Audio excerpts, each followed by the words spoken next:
Assalamualaikum warahmatullahi wabarakatuh. Statistik pendidikan. Bab 3 pemusatan data. 1. Pengertian pemusatan data. Pemusatan data adalah suatu bilangan yang dapat merepresentasikan atau mewakili suatu kelompok. Itu menurut Ismail 2018. Atau pendapat yang lain, pemusatan data adalah suatu bilangan yang menunjukkan tendensi atau kecenderungan memusatnya bilangan-bilangan dalam suatu distribusi. Minarsunu 2017. Berdasarkan dua pendapat tersebut, pemusatan data dapat diartikan sebagai suatu bilangan yang mewakili tendensi atau kecenderungan memusatnya bilangan-bilangan dalam suatu distribusi tertentu atau suatu kelompok data tertentu.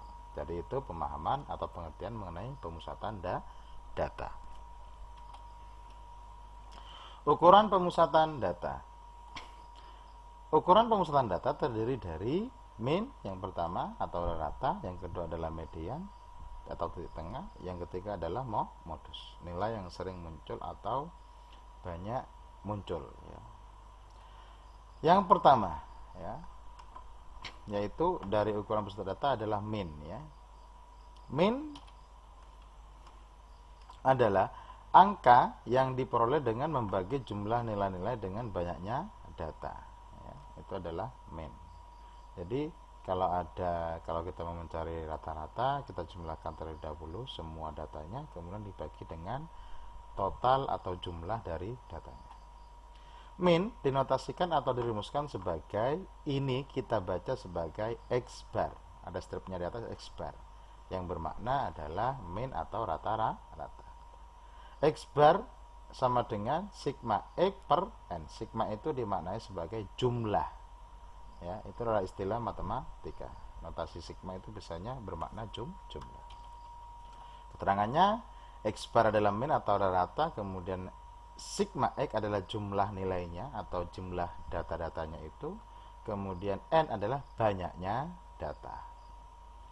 Itu adalah terkait dengan rumus mean. Mean atau rata terdapat dua macam. Yang pertama adalah rata data tunggal. Yang kedua adalah rata data berkelompok. Untuk memudahkan atau memahami lebih jauh, kita bahas mengenai contoh penggunaan rumus tersebut. A. Mean data tunggal ya. Contoh 3.1. Misalkan terdapat data 70, 67, 72 dan seterusnya. Ada 8 data, ini 1, 2, 3, 4, 5, 6, 7, 8. Maka untuk mencari ratanya, kita tinggal masukkan rumusnya saja. X bar sama dengan X sigma X per N. X bar sama dengan, kita jumlahkan dulu semuanya ini, berarti 70 ditambah 67 tambah 72 tambah 86 dan seterusnya. Kemudian dibagi dengan N. N-nya berarti adalah banyaknya data. Tadi banyaknya data adalah 8. Sehingga didapatkan hasil penjumlahannya 579 dibagi 8. Hasilnya adalah 72,37. Itu mean untuk data tunggal. Masih mean data tunggal ya, namun bentuk datanya berbeda. Contoh 3.2. Misalkan terdapat data seperti ini, berbentuk tabel seperti ini, dan ada banyak data yang munculnya berulang. Ada yang sampai 3 kali, ada yang 2 kali. Maka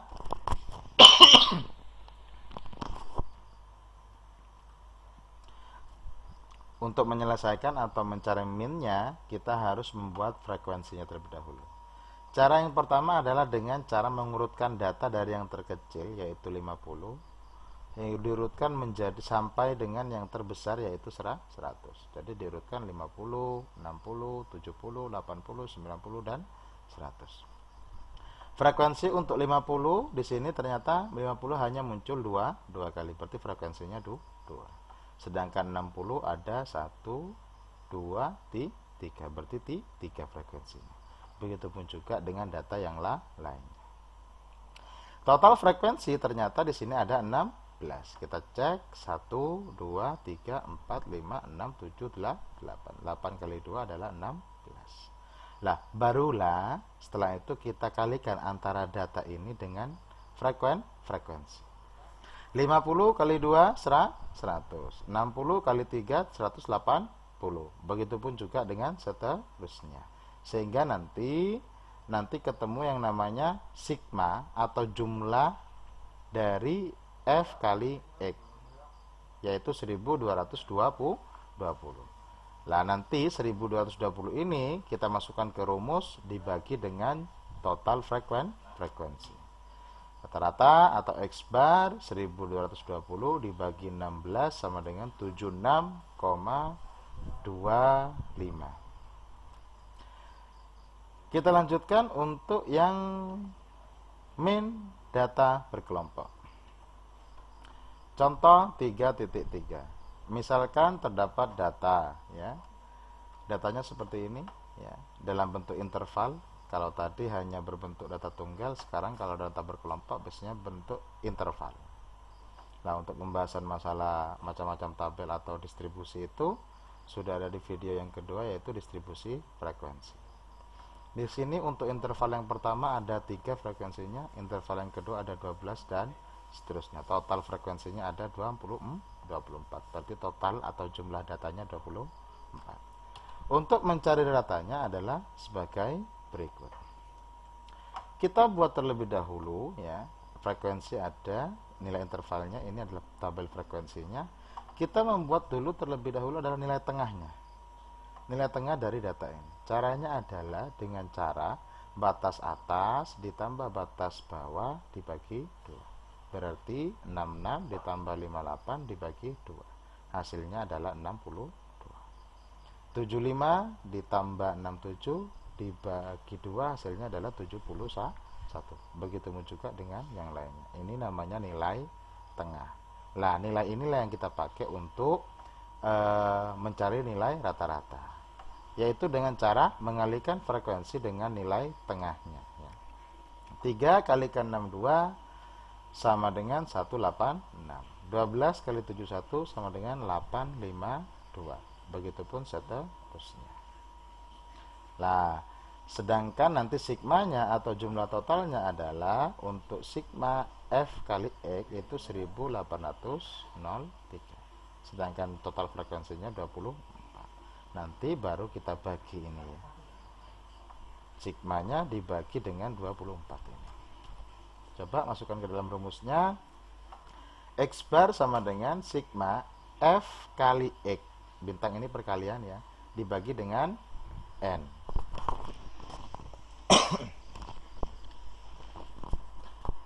Sehingga 1803 dibagi 24 hasilnya adalah 75,12.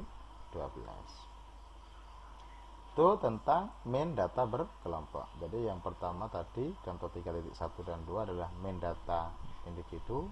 Sekarang main data berkelompok. Yang keempat adalah median atau ukuran pemusatan data yang kedua, yaitu median. Kalau yang pertama adalah mean, yang kedua adalah median. Median adalah nilai tengah dari sekelompok data yang membagi setengah dari yang terkecil hingga yang terbesar. Jadi sekelompok data setelah diurutkan dari yang terkecil hingga terbesar, kita bagi 2, maka nilai tengahnya itu kita sebut sebagai median. Rumus median untuk data tunggal menjadi 2 bagian. Yang pertama untuk data ganjil dan genap. Data ganjil maksudnya data jumlahnya ganjil. Kalau data genap berarti data yang jumlahnya genap. Median data ganjil dinotasikan sebagai ME sama dengan XN plus 1 per 2. Dengan keterangan ME adalah median, X data kemudian N banyaknya data. Begitu juga dengan median data genap. Median data genap dinotasikan sebagai ME sama dengan XN per 2 ditambah X dalam kurung N per 2 plus 1 dibagi 2. Dengan keterangan hampir sama, median X data kemudian N banyaknya data.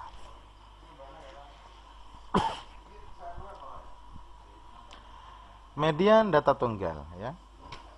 Median untuk data ganjil, ya. kita bahas contohnya, misalnya seperti misal kita punya data seperti ini, akan kita cari nilai mediannya. Contoh soal 4.1. Maka untuk langkah pertamanya adalah dengan cara mengurutkan, ya, mengurutkan data ini sehingga menjadi 2, 3, 5, 7, 8. Kita urutkan dari yang terkecil hingga yang terbesar. Setelah itu baru kita masukkan ke dalam rumus. ME, rumusnya ini adalah rumus median. ME X N plus 1 per 2. Kemudian masukkan N-nya adalah jumlah datanya. Jumlah datanya ada 5, berarti masukkan 5 tambah 1 per 2. Sehingga X 6 per 2 ketemu X-nya adalah 3. Atau kita maknai mediannya adalah X3. Yang artinya apa? Mediannya berarti terletak pada data yang ketiga. Nah, kita cek data yang pertama adalah 2, data yang kedua adalah 3, dan ini adalah data yang ketiga, yaitu 5. Berarti data yang ketiga adalah 5. Berarti mediannya berapa? Mediannya adalah 5. Itu cara menggunakan rumus median data dengan jumlah data yang ganjil. Sekarang bagaimana dengan media? Apa median dengan data jumlah data yang genap? Ya, contohnya ada soal 4.2. Misal ada data jumlahnya 4 berarti genap, ya. Ada 3, 7, 6, 2. Jumlahnya ada 4. Maka langkah pertama adalah kita harus mengurutkan datanya dari yang terkecil hingga yang terbesar. Kita urutkan menjadi 2, 3, 6, dan 7. Setelah itu kita tinggal memasukkan saja rumusnya. Xn, n adalah jumlah data, yaitu 4. Jumlah datanya 1, 2, 3, 4. 4 bagi 2 nanti. Kemudian X yang ini juga masukkan saja 4 per 2. Berarti kita hitung 4 bagi 2 berarti X2. Sedangkan yang ini 4 bagi 2, 2 ditambah 1 sama dengan 3. Berarti jadinya X3 per 2 per 2. Apa artinya X2 dan X3 ini? X2 berarti adalah data kedua ditambah dengan data yang ketiga. Data keduanya berapa? Kita lihat. Data pertama, data kedua. Berarti data keduanya adalah 3, ya. Sedangkan data ketiganya adalah 6. Data pertama, data kedua, data ketiga, yaitu 6. 3 ditambah 6 sama dengan 9. Dibagi 2 sama dengan 4,5. Berarti mediannya adalah 4,5. Itu untuk cara mencari median data yang berjumlah genap. Kita lanjutkan untuk median data berkelompok. Median data berkelompok kita bisa menggunakan rumus yang namanya ME. Kita notasikan sebagai ME sama dengan BB ditambah setengah N kurangi FKM per FM dikalikan I. Dengan keterangan ME adalah median, sedangkan BB adalah batas bawah kelas median, ya. Sedangkan N adalah banyaknya data, I adalah lebar interval atau kelas, lebar kelasnya. Sedangkan untuk FKM adalah frekuensi kumulatif di bawah interval yang mengandung median. Frekuensi kumulatif. Hati-hati di sini, frekuensi kumulatif. Sedangkan untuk FM adalah frekuensi interval yang mengandung median. Untuk memperjelas penggunaan rumus ini bisa kita bahas contoh yang selanjutnya, yaitu contoh 4.3. Misalkan terdapat data seperti ini, ya. Frekuensi, ada frekuensinya, total frekuensinya ada 24. Frekuensi kumulatifnya adalah ini, dan ini adalah interval-intervalnya. Ada 4 kelompok interval. Interval pertama, kedua, ketiga, dan keempat. Untuk menyelesaikannya, kita harus mencari masing-masing nilai dari median di bawah ini, ya. Jadi masing-masing nilainya berapa sehingga nanti ketemu nilai mediannya. Langsung saja yang pertama, yaitu adalah menentukan terlebih dahulu interval. Median itu terletak di interval keberapa atau di kelompok yang mana? Apakah yang ini, atau apakah yang kedua ini, atau yang ketiga, atau yang keempat. Dengan cara apa? Ini dia caranya, setengah N. N adalah jumlah total frekuensi. Berarti setengah kalikan 24 sama dengan 12. Berarti median terletak pada data ke-12. Data ke-12 itu kita lihat frekuensinya di sini ya. Data ke-12 atau bisa juga menggunakan frekuensi kumulatif. Ini data ketiga sampai yang data yang ke-12 berarti terletak di interval ini. Karena totalnya di sini ada 15 data dari awal sampai dengan interval ini ada 15 data. Berarti data ke-12 terletak di interval ini. Yang interval yang kedua, yaitu interval 67 hingga 75. Berarti kita tandai terlebih dahulu ya, bahwasanya interval kedua itu adalah interval di mana median tersebut berada. Hanya saja kita belum tahu nilai mediannya berapa. Kita lanjutkan. Kita mencari nilai BB-nya, yaitu batas bawah interval median, yang mengandung interval mediannya itu. Batas bawahnya gimana? Karena tadi intervalnya adalah interval yang kedua, maka batas bawahnya yaitu adalah 67 dikurangi dengan 0,5. Hasilnya adalah 66,5. Itu cara mencari batas bawah interval kelas median atau batas bawah interval yang mengandung median.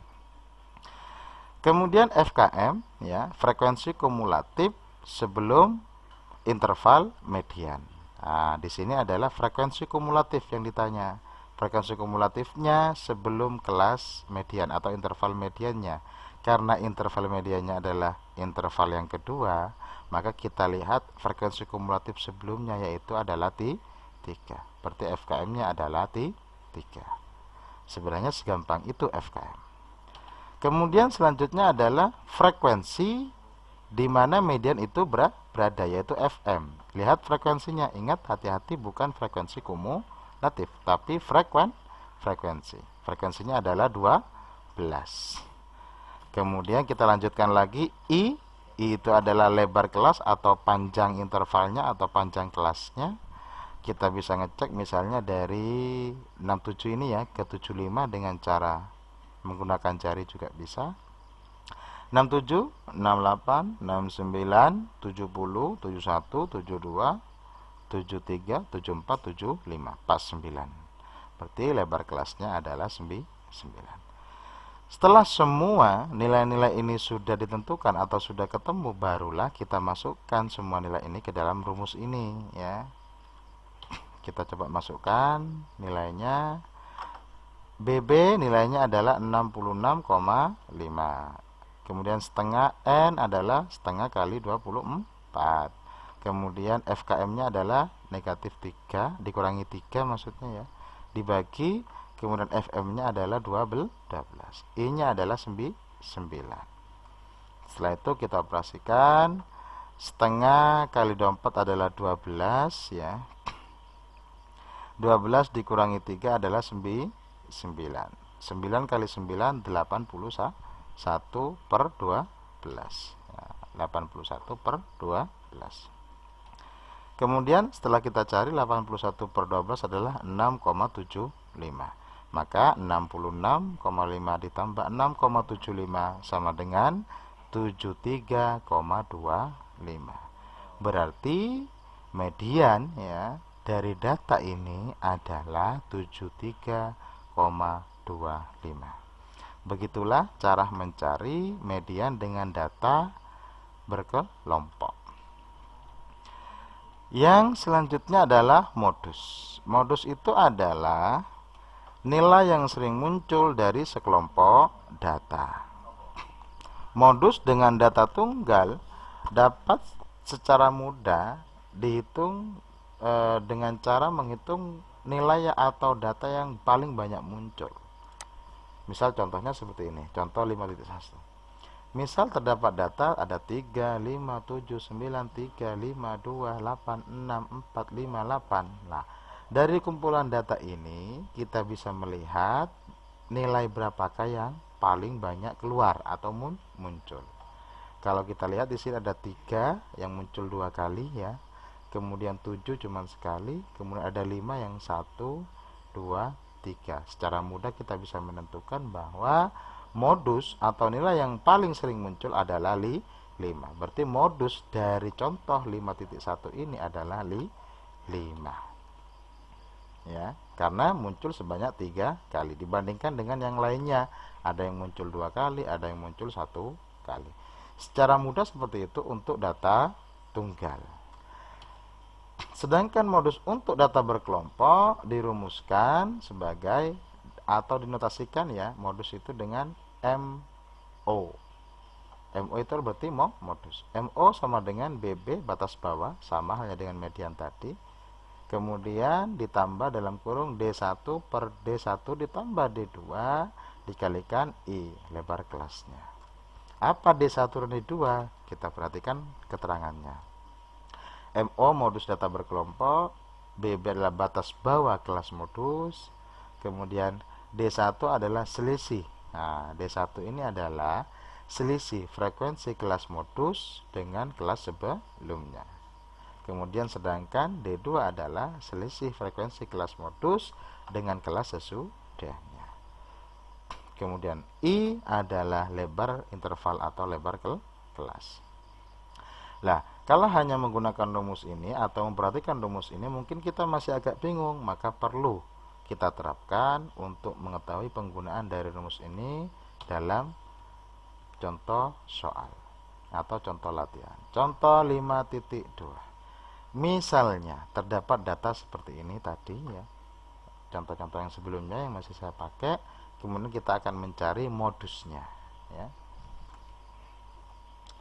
Penyelesaiannya sama, kita harus menentukan masing-masing elemen ini nilainya berapa ya. Jadi BB-nya berapa, D1-nya berapa, D2-nya berapa, I-nya berapa, sehingga nanti akan ketemu nilai dari modusnya. Langsung saja, hampir sama atau hampir analog caranya dengan yang mencari median data berkelompok. Yang pertama adalah frekuensi tertinggi. Hanya saja kita harus dalam menentukan modus atau nilai yang paling banyak itu, kita dengan mudah mencari interval mana di letak modus itu berada dengan melihat frekuensi tertinggi ya. Frekuensi tertinggi itu adalah 12. Ingat, bukan frekuensi kumulatif. Karena kalau frekuensi kumulatif pasti paling bawah yang tertinggi. Tapi lihat frekuensinya. Lah kalau dilihat dari sini, tertinggi adalah 12. Kalau 24 ini adalah jumlah total frekuensinya, jadi nggak masuk hitungan. Lah berarti dia termasuk dalam interval yang kedua, yaitu 67 hingga 75. Setelah itu kita tentukan lagi, karena kelas modusnya sudah ketahuan di interval yang kedua, maka kita lihat BB batas bawah kelas modus. Sama caranya, yaitu 67 dikurangi 0,5. Hasilnya adalah 66,5. Kemudian D1 ya. D1 itu adalah selisih ya.